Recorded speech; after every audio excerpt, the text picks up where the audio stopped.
Thank you.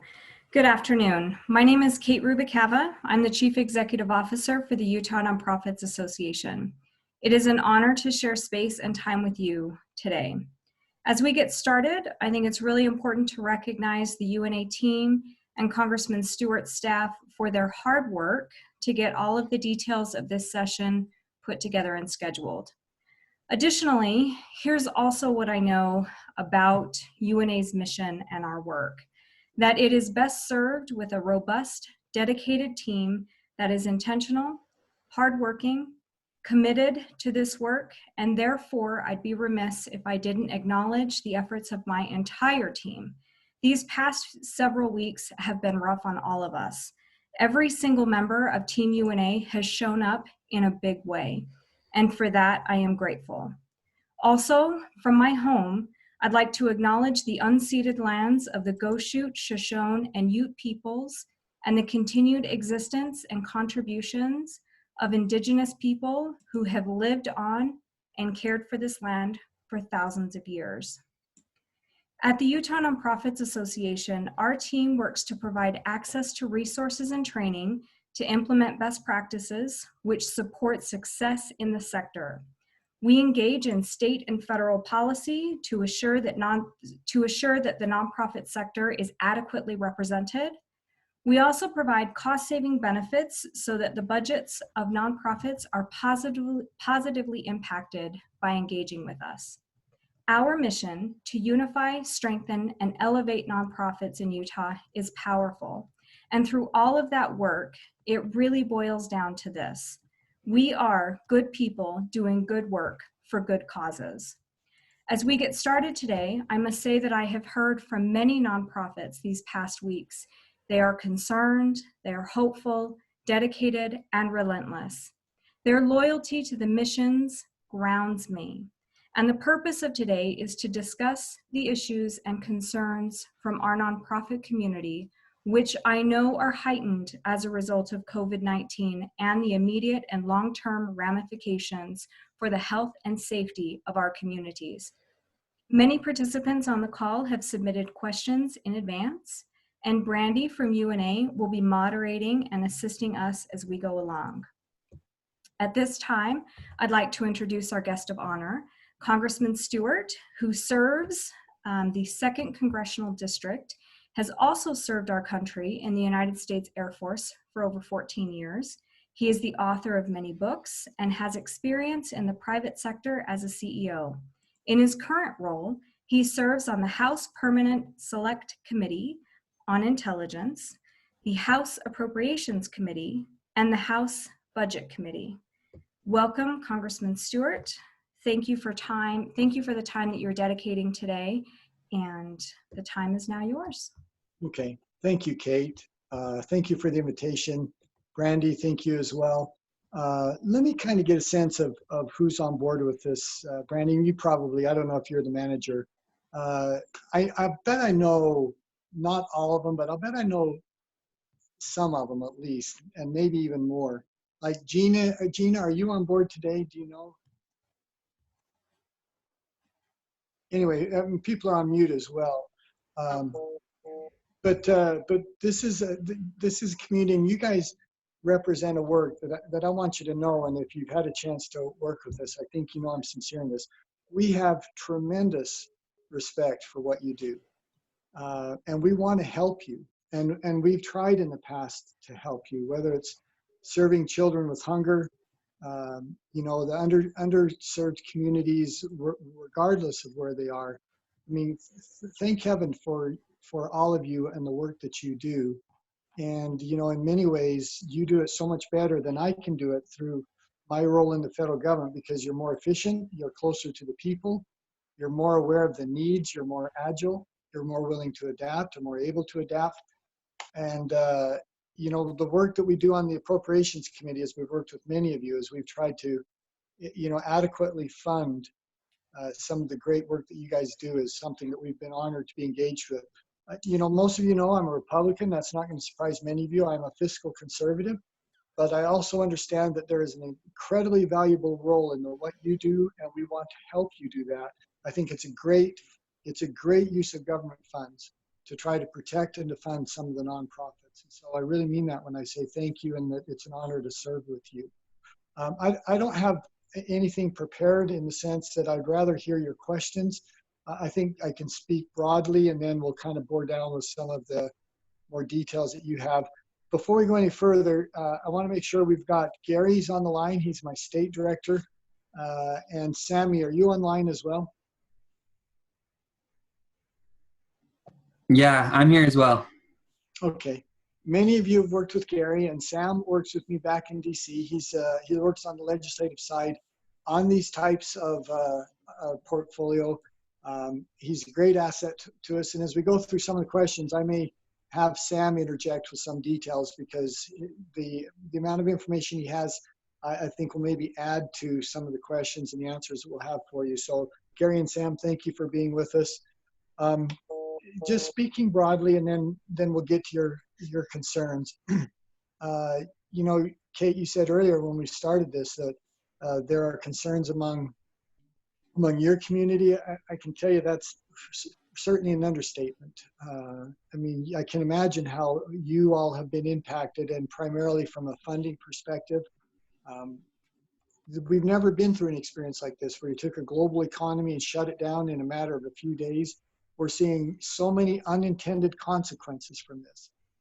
One of the things I wrote an editorial a couple days ago, and one of the things I pointed out is that the hundreds of thousands of children around the world, by a UN study from last weekend, that will starve to death because of interruptions in the supply chain directly attributable to coronavirus and the economic shutdown.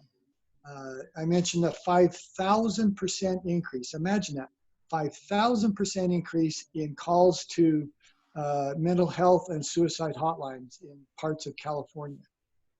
We're starting to learn and talk about the impacts on education, and especially among minority and underserved communities, where many of those kids, the 2 meals a day that they get at school, the breakfast and lunch, is often the only meal that they get.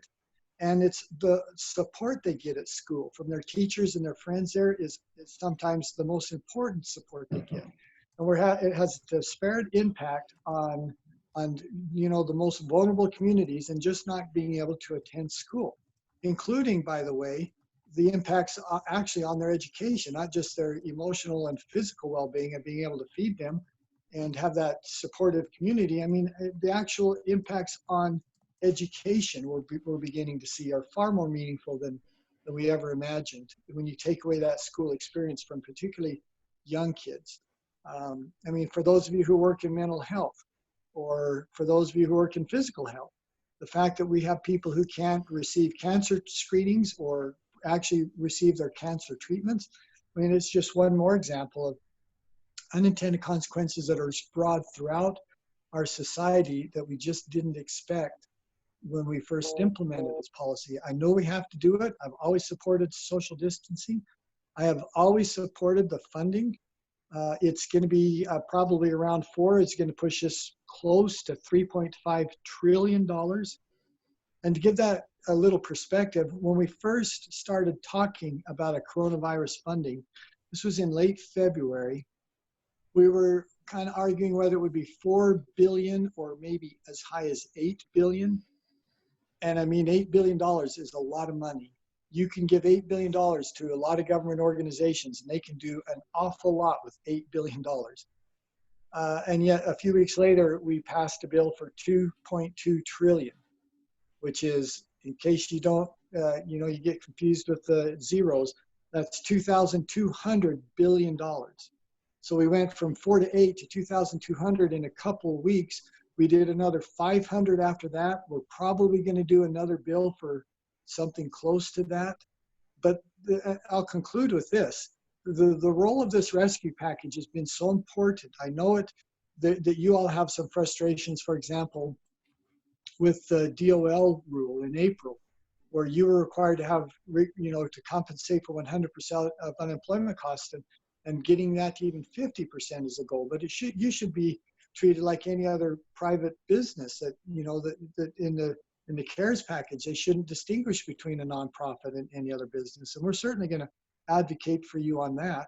And that money was essential. I get that. And it was absolutely, I never call it a stimulus. I always call it a rescue package because that's exactly what it was. But we are going to reach a point where the federal government just doesn't have the resources any longer. And the key to this is get people back to work. Get them back to work where we can do that safely, where we can do it confidently. We can do that far better now than we could even a month ago or 5 weeks ago, and get people back on a financial footing so that they start thinking about how can I help my fellow Americans? How can I help, other communities by contributing to some of the nonprofits that are so reliant on those private contributions. So I tell you what, I'll just leave it at that. We'll see what's on you guys' mind of your questions. But again, it's an honor to be with you. My only regret is that we didn't do this 3 weeks ago or 2 weeks ago, because what you all do is as important as anything else we've done for the last few weeks, as we've been confined to our homes as well. Thank you so much for those very thoughtful and considerate remarks. And we actually have a question coming in right now from Janet Wade with the Easter Seals Goodwill. She is saying, thank you, Representative Stewart, for taking the time to be on the call.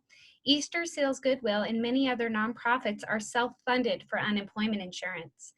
Thank you for supporting the 50% reimbursement. This is still hitting nonprofits hard. Are you reviewing this situation for the next stimulus bill? Nonprofits need the reimbursement at 100%. Yeah, we are, and I'm confident. I'm going to ask Sammy to weigh in on this, because he is back in DC, and I've only been there. I was there for a few days last week, but I think he's got a better sense of it. But yeah, absolutely. Like I said, nonprofits. I mean, if we're going to treat them differently than a private business, in my opinion, we should treat them more generously, not less generously, because of the work that you all are involved with. But I mean, we want to treat them the same.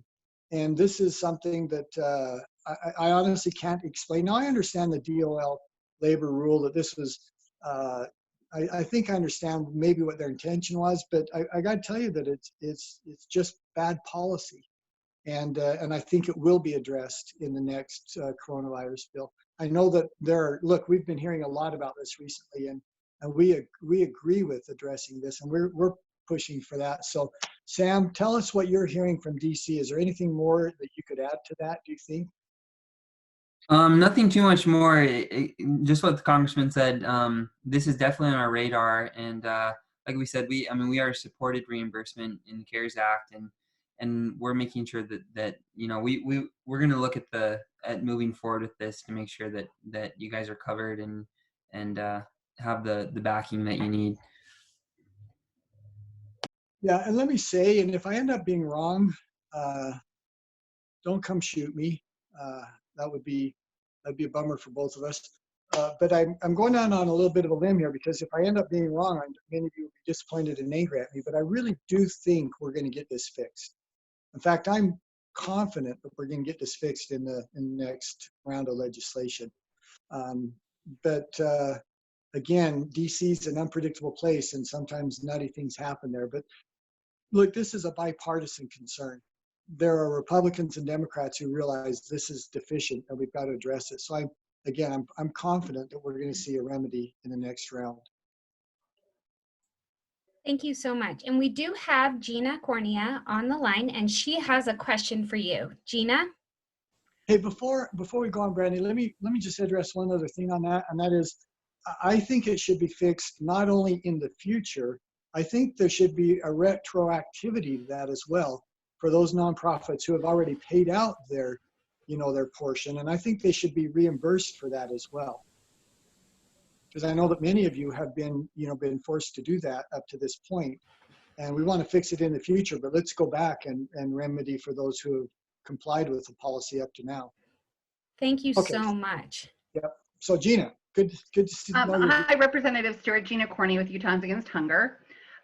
First of all, I'd like to thank you for signing on to the Dear Colleague letter to extend the waivers for child nutrition programs, which will give school districts the option and the flexibility to continue to serve kids in their communities. So thank you to you and your staff. It was great to work with Sammy yesterday on getting your signature.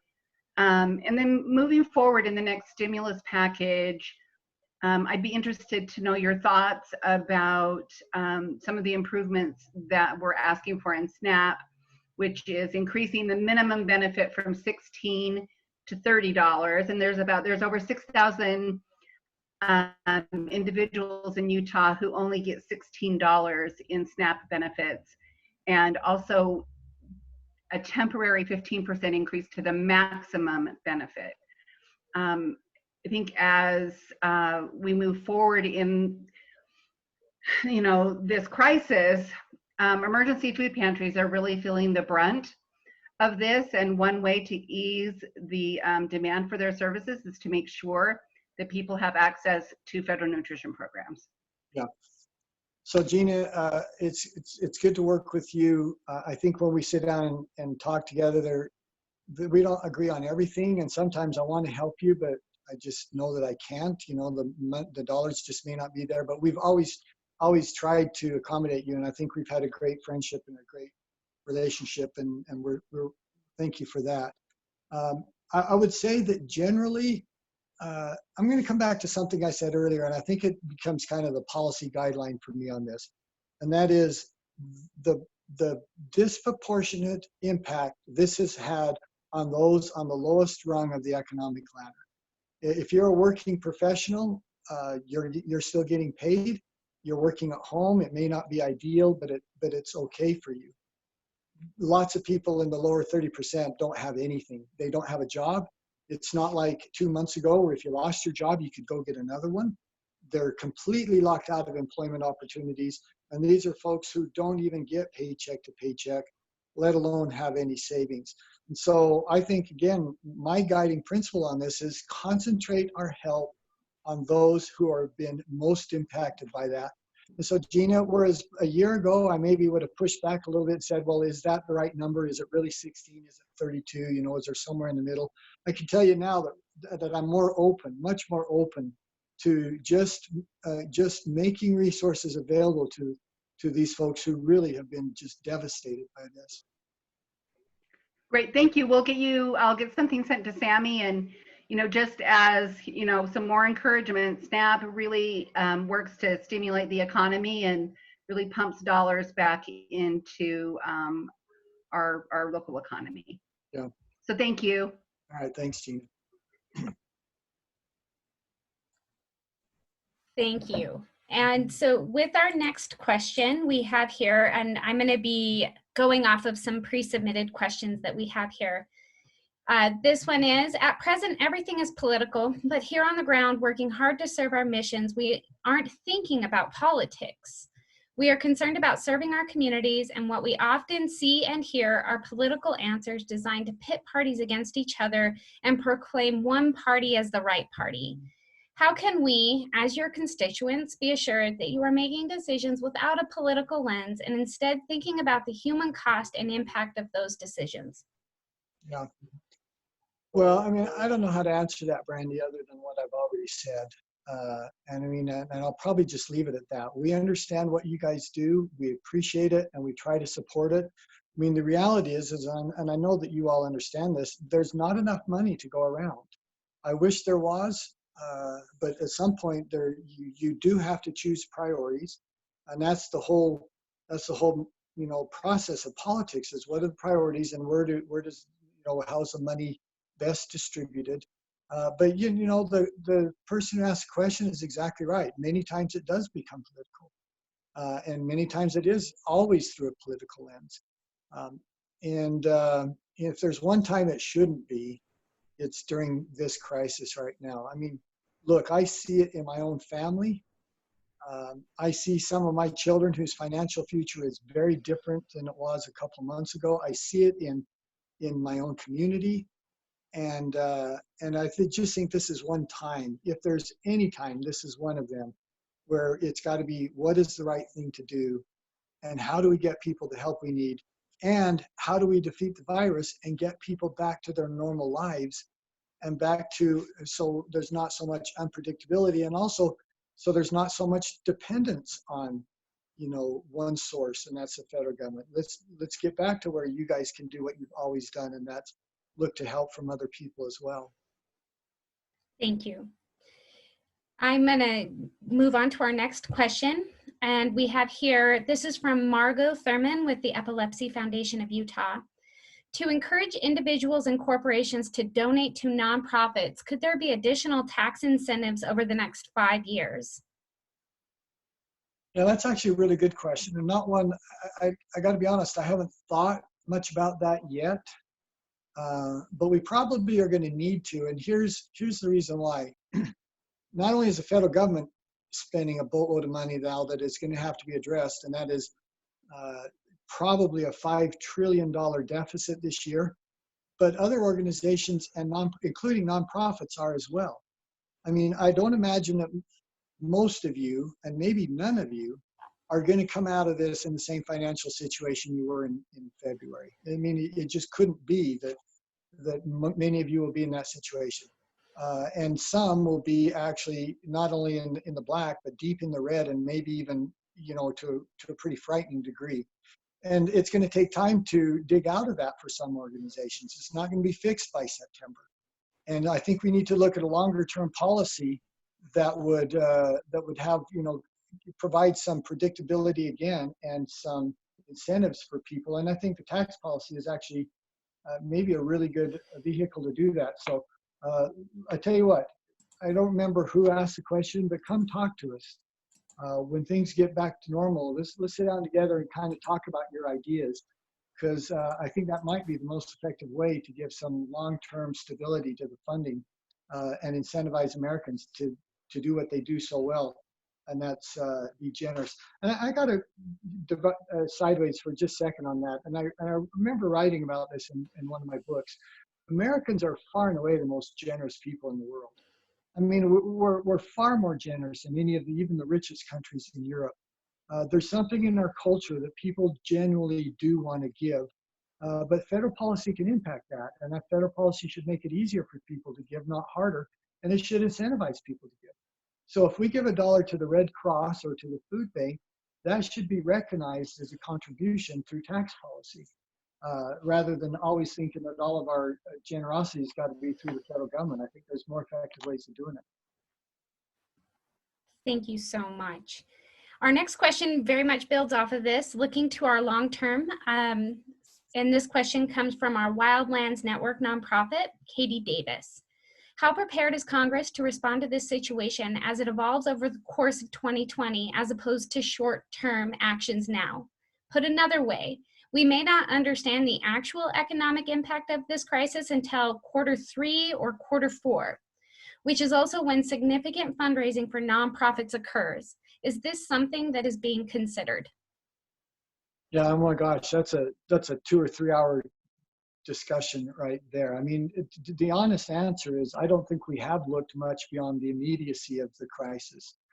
And even that we've broken into chunks.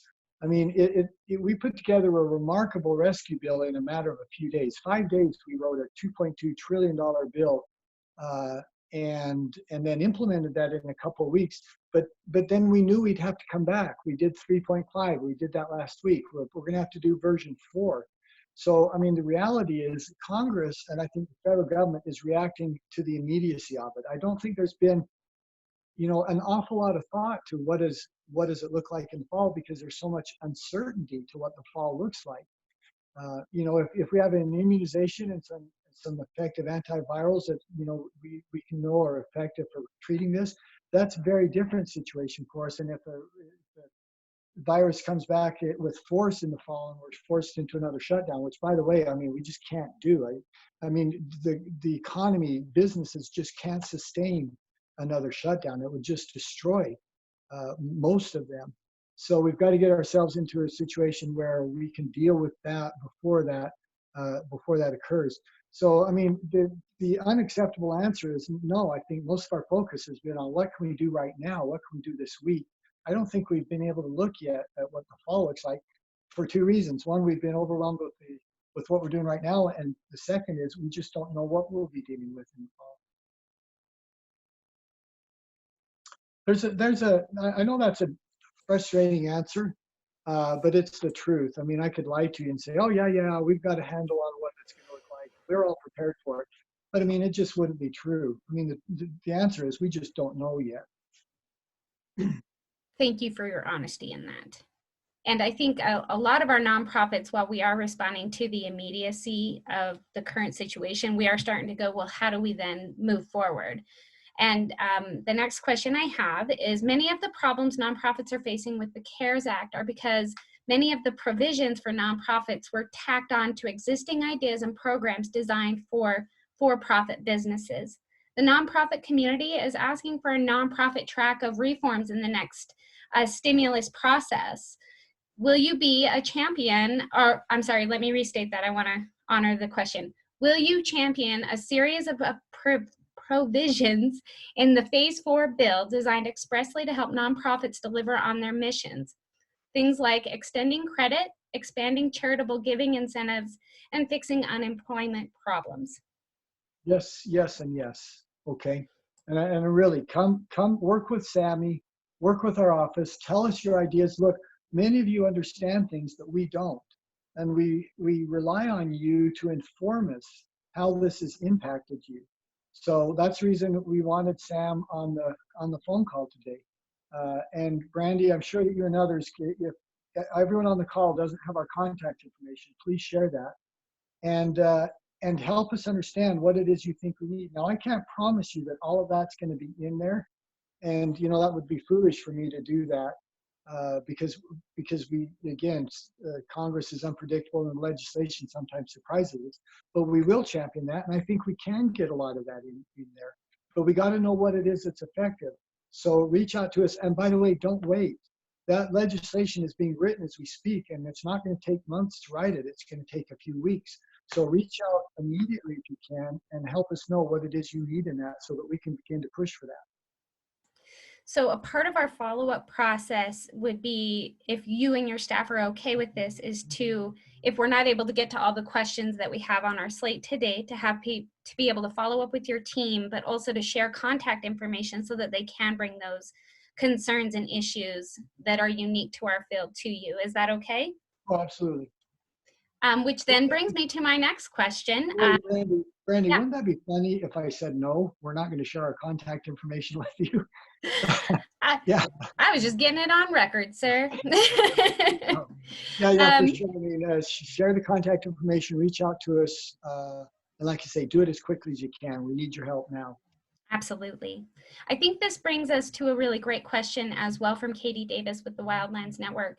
She's asking, what process or framework is congressional leadership using to hear from or consider input from nonprofit leaders at a national level? Can you tell us a little bit about how you're involved in that, or how maybe that's happening? Yeah, so it's very different than it is normally. But the process, I think, still works. It doesn't work maybe as well, although I would argue in another way, in some ways, it actually is more effective and efficient. And that is, you all can't come back to DC. You can't come to a hearing and go through a markup. You can't go through the normal process because that process isn't happening right now. Now, the appropriations process is, we are having our appropriations hearings and we're doing some of that work, but most of the other work is not. So the way that works is what we're doing right now.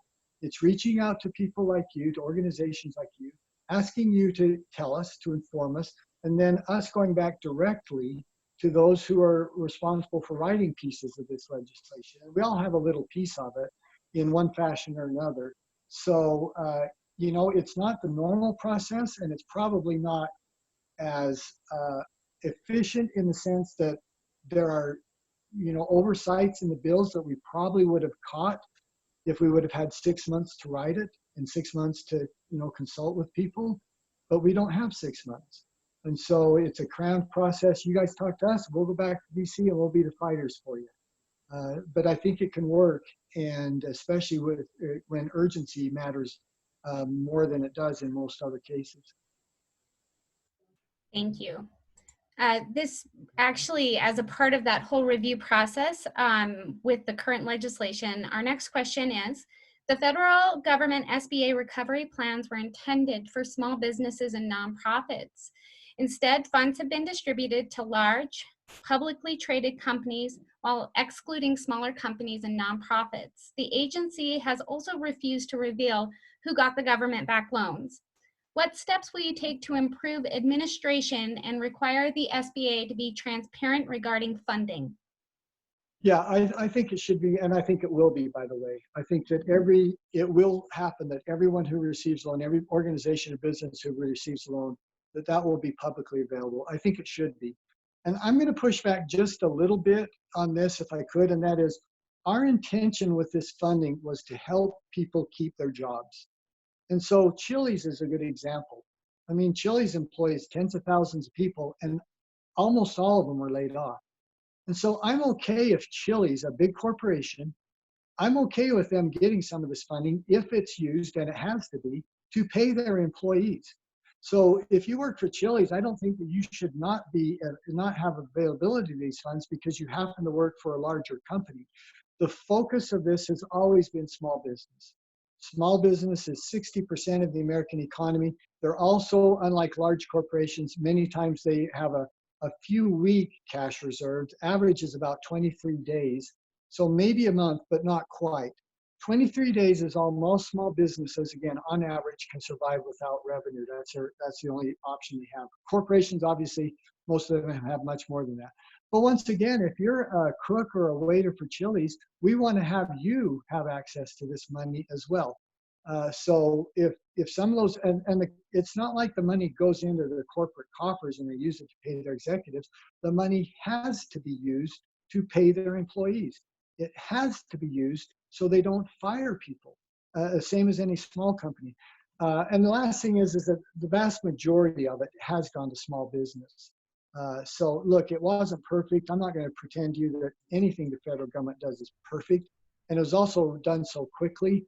But I just think it's worth defending the idea that some of these larger companies, if they kept their employees, that was a good thing. We wanted that to have happen. Now, if it's done it to the detriment of a small business, that's not something that I would accept, which is why, once again, we're looking at replenishing that small business fund one more time. Thank you.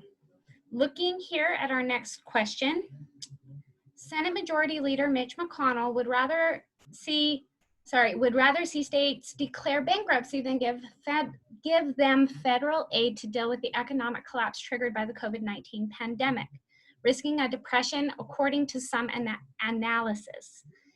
How will you help states weather this crisis? Yeah, again, it's a great question. It's been in the news recently, and I'm going to answer it honestly, and some of you will disagree, but it's just more fair for me to be honest than it is to pretend with you. We always intend, and I support reimbursing states or cities or counties, Salt Lake County, for example, for costs directly attributable to coronavirus. We should treat Salt Lake County like we would any other organization, try to help them. What I couldn't support is the fact that Illinois and some other states have been on the brink of bankruptcy for 20 years in some cases. It's mostly through unfunded liabilities, very generous pension plans.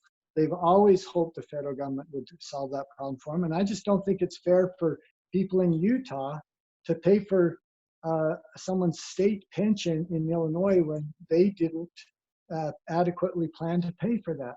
So if it's directly attributable to the coronavirus and the economic impacts, you bet, I support that. If they want to stretch that to have us pay for their unfunded pension plans, I mean, that's a very difficult thing for me. And it just seems unfair for, again, people in Utah to have to pay for these other states when we've been disciplined here and we've been managed here.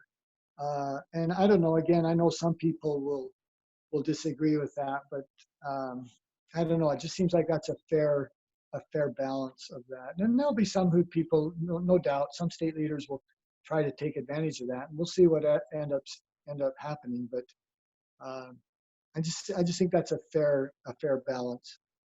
Hey, Brandy, just so you know, and I think you guys are probably going to be out of time too. I've only got about 6 more minutes, and I don't want to cut anyone short. So no, I appreciate you saying that. I was just going to say we're coming up to the end of our time together because I wanted to be respectful to your time and your schedule. Gary's been very clear. I want everyone to know that. So just I wanted to thank you for your time. We will be following up with additional questions. I would like to turn the time over for our closing remarks to both you and Kate. Brandy, before you go, if you could, because I do have like I say, about 5 more minutes. I'd like to, if we could, answer a few more questions if there are some.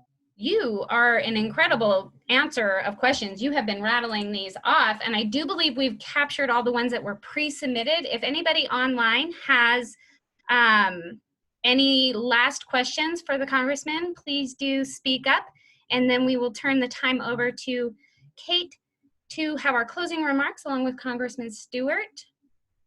Anybody would like to speak up now? Great, thank you. So I am incredibly excited to hear you double down on supporting a fix for unemployment insurance. We heard that loud and clear. It was reinforced a couple of times. I know that my staff have already sent some information over earlier today about unemployment insurance and fixing some language.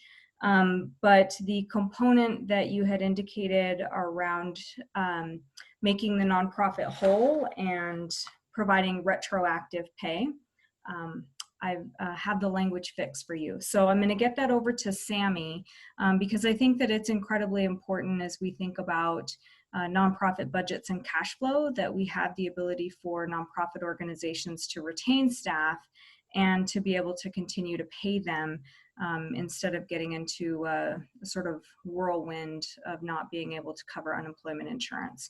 So I was really grateful to hear you say that, so thank you. And I appreciate the time that you've taken today to answer these very difficult conversations and also in your honesty in answering them.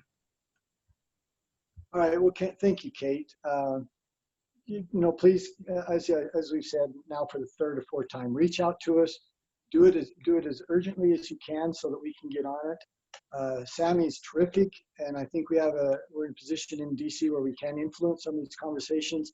We appreciate what you guys do. We think it's incredibly important to our society, to our community. It's some of the hardest work out there. I really mean that. Oh my gosh, you guys have to go. You're constantly worried about funding. You're constantly worried about you don't have enough money either.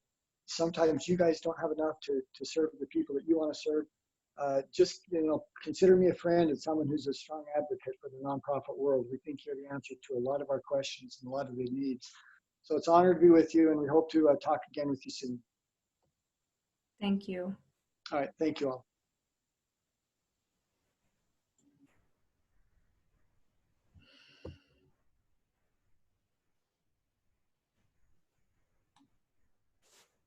Thanks, Brandy. Appreciate it. Thank you so much, Gary.